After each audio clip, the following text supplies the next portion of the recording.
நபரோட பேர் வந்து ஆகாஷ் கனோஜியா. ஜனவரி 16ஆம் தேதி சைஃப் அலி கான் பாலிவுட் ஆர்டிஸ்ட் வந்து கத்தியால் குத்தப்பட்டு தாக்கப்பட்டார். அவரோட வீட்டுல திருடு நடக்கிறதுக்காக அவர் தடுக்கும் போது பயங்கரமா தாக்கப்பட்டு ஹாஸ்பிட்டல் அட்மிட் பண்ணாருன்னு நிறைய பேருக்கு தெரியும்.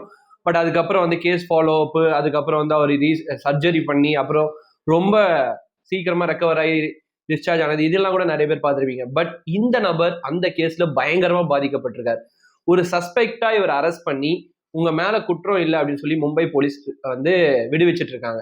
பட் இதுதான் பிரச்சனையே. என்னன்னா, அவருக்கு கல்யாணம் நடக்கதா முடிவா இருந்தது, அது வந்து ஸ்டாப் ஆயிடுச்சு. அடுத்ததா வந்து அவரோட வேலை.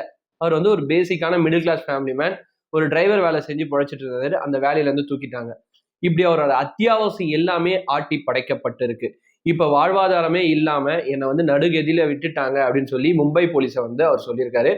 ஸோ இது எந்த மாதிரி வந்து அடுத்தது அணுக போறாங்க, இல்ல அவரோட வாழ்வாதாரம் இதுக்கப்புறம் எப்படி இருக்க போகுதுன்னு தெரியல.